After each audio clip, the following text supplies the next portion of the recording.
नमस्कार। प्रांजल ज्ञान गंगा में आप सभी का स्वागत है। मैं गीता रावत आपके सामने महान ग्रंथ श्रीमद् गीता भगवत के साथ फिर से उपस्थित हूँ। कल हमने 11वें अध्याय का पाठ किया था, जिसका कि नाम विश्वरूप योग दर्शन था, और इस अध्याय में भगवान ने अपने विराट रूप के दर्शन अर्जुन को कराए थे। अब हम श्रीमद् भगवत गीता के 12वें अध्याय का पाठ करेंगे, जिसका कि नाम भक्ति योग है। इस अध्याय में भगवान अर्जुन को भक्ति योग के विषय में बताते हैं कि भक्ति के 2 मार्ग होते हैं, जिसमें कि भक्त निराकार ब्रह्म और साकार ब्रह्म की पूजा करते हैं। इसमें भगवान बताते हैं कि मनुष्य चाहे कोई से भी मार्ग पर चलकर भक्ति करे, चाहे वो निराकार ब्रह्म हो, चाहे वो साकार ब्रह्म हो, और दोनों ही मार्गों से वो मेरे ही परम धाम को पहुंचता है। और इस अध्याय में भगवान अर्जुन को यह भी बताते हैं कि मेरा भक्त किसी से ईर्ष्या नहीं करता, और वह सभी प्राणियों के प्रति समान भाव रखता है, सभी जीव जंतुओं के प्रति समान भाव रखता है, और वह किसी प्रकार की ममता में नहीं बनता, और ना ही वह झूठे दिखावे और अहंकार में ही बंधता है। और वह मेरा भक्त जो भक्ति मार्ग पर चलता है, वह दुख सुख को समान समझने वाला है, और मान अपमान करने वालों को भी क्षमा करने वाला है। वह मेरा भक्त मेरी भक्ति करने वाला है, और भक्ति युक्त पुरुष किसी भी दुख में विचलित नहीं होता है। और मेरा भक्त अपनी मन और इंद्रियों को वश में करके हर परिस्थिति में शांत रहता है, और मुझ परमेश्वर की भक्ति में लगा रहता है। इसलिए इस पाठ का नाम भक्ति योग है। तो चलिए आप और हम इस महान पाठ का, भक्ति योग का पाठ करते हैं। इस प्रकार भगवान के वचनों को सुनकर अर्जुन बोले, हे मनमोहन, जो अनन्य प्रेमी भक्तजन इस पूर्वोक्त प्रकार से निरंतर आपके भजन ध्यान में लगे हुए आप सगुण रूप परमेश्वर को अति श्रेष्ठ भाव से उपासते हैं, और जो अविनाशी सच्चिदानंद घन निराकार को ही उपासते हैं, उन दोनों प्रकार के भक्तों में अति उत्तम योगवेत्ता कौन है?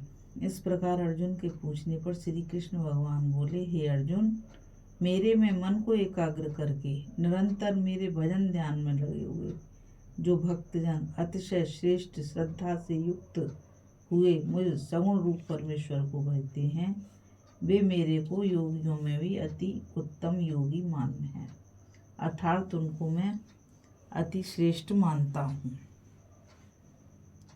और जो पुरुष इंद्रियों के समुदाय को अच्छी प्रकार वश में करके मन बुद्धि से परे सर्वव्यापी अकथनीय स्वरूप और सदा एक रस रहने वाले नित्य अचल निराकार अविनाशी सच्चिदानंद घन ब्रह्म को निरंतर एक ही भाव से ध्यान करते हुए उपासते हैं, वे संपूर्ण भूतों के हित में रत हुए और सब में समान भाव वाले योगी भी मेरे को ही प्राप्त होते हैं।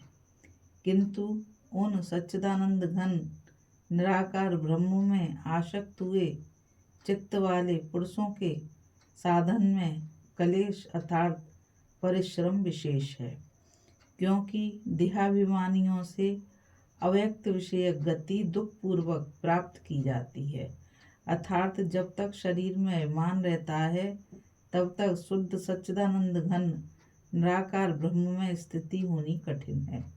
और जो मेरे परायण हुए भक्तजन संपूर्ण कर्मों को मेरे में अर्पण करके मुझ सगुण रूप परमेश्वर को ही तेल धारा के सदृश अनन्य ध्यान योग से निरंतर चिंतन करते हुए भजते हैं। हे अर्जुन, उन मेरे में चित्त को लगाने वाले प्रेमी भक्तों का मैं शीघ्र ही मृत्यु रूप संसार समुद्र से उद्धार करने वाला होता हूँ। इसलिए हे अर्जुन, तू मेरे में मन को लगा और मेरे में ही बुद्धि को लगा। इसके उपरांत तू मेरे में ही निवास करेगा, अर्थात मेरे को ही प्राप्त होगा। इसमें कुछ भी संशय नहीं है। यदि तू मन को मेरे में अचल स्थापन करने के लिए समर्थ नहीं है तो हे अर्जुन, अभ्यास रूप योग के द्वारा मेरे को प्राप्त होने के लिए इच्छा कर। यदि तू ऊपर कहे हुए अभ्यास में भी असमर्थ है तो केवल मेरे लिए कर्म करने के ही परायण हो। इस प्रकार मेरे अर्थ कर्मों को करता हुआ भी मेरी प्राप्ति रूप सिद्धि को ही प्राप्त होगा। और यदि इसको भी करने के लिए असमर्थ है तो जीते हुए मन वाला और मेरी प्राप्ति रूप योग के शरण हुआ सब कर्मों के फल का मेरे लिए त्याग कर। क्योंकि मर्म को न जानकर किए हुए अभ्यास परोक्ष ज्ञान श्रेष्ठ है और परोक्ष ज्ञान से मुझ परमेश्वर के स्वरूप का ध्यान श्रेष्ठ है, तथा ध्यान से भी सब कर्मों के फल का मेरे लिए त्याग करना श्रेष्ठ है और त्याग से तत्काल ही परम शांति होती है। इस प्रकार शांति को प्राप्त हुआ जो पुरुष सब भूतों में देश भाव से रहित एवं स्वार्थ रहित सबका प्रेमी, हेतु रहित दयालु है तथा ममता से रहित एवं अहंकार से रहित सुख दुखों की प्राप्ति में सम और क्षमावान है, अर्थात अपराध करने वाले को भी अभय देने वाला है, तथा जो ध्यान योग से युक्त हुआ निरंतर लाभ हानि में संतुष्ट है तथा मन और इंद्रियों सहित शरीर को वश में किए हुए मेरे में दृढ़ निश्चय वाला है, वह मेरे में अर्पण किए हुए मन बुद्धि वाला मेरा भक्त मेरे को प्रिय है। जिसमें कोई भी जीव उद्देक को प्राप्त नहीं होता है और जो स्वयं भी किसी जीव से उद्देक को प्राप्त नहीं होता है, तथा जो हर्ष अमर्ष भय और उद्वेगादिकों से रहित है, वह भक्त मेरे को प्रिय है। जो पुरुष आकांक्षा से रहित तथा बाहर भीतर से शुद्ध और चतुर है, अर्थात जिस काम के लिए आया था उसको पूरा कर चुका है, वह पक्षपात से रहित और दुखों से छूटा हुआ है। वह सर्व आरंभों का त्यागी, अर्थात मन वाणी और शरीर द्वारा प्रारब्ध से होने वाले संपूर्ण स्वाभाविक कर्मों में कर्तापन के अभिमान का त्यागी मेरा भक्त मेरे को प्रिय है।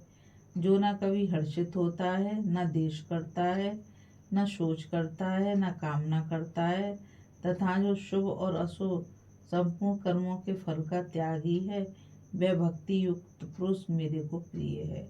जो पुरुष शत्रु मित्र में और मान अपमान में सम है तथा सर्दी गर्मी और सुख दुखादि द्वंद्वों में सम है और सब संसार में आसक्ति से रहित है, तथा जो निंदा स्तुति को समान समझने वाला और मननशील है, अर्थात ईश्वर के स्वरूप का निरंतर मनन करने वाला है, वह जिस किस प्रकार से भी शरीर का निर्वाह होने में सदा ही संतुष्ट है और रहने के स्थान में ममता से रहित है, वह स्थिर बुद्धि वाला भक्तिमान पुरुष मेरे को प्रिय है। और जो मेरे परायण हुए, अर्थात मेरे को परम आश्रय और परम गति एवं सबका आत्मरूप और सबसे परे परम पूज्य समझकर विशुद्ध प्रेम से मेरी प्राप्ति के लिए तत्पर हुए श्रद्धा युक्त पुरुष इस ऊपर कहे हुए धर्म में अमृत को निष्काम भाव से सेवन करते हैं, वे भक्त मेरे को अतिशय प्रिय हैं।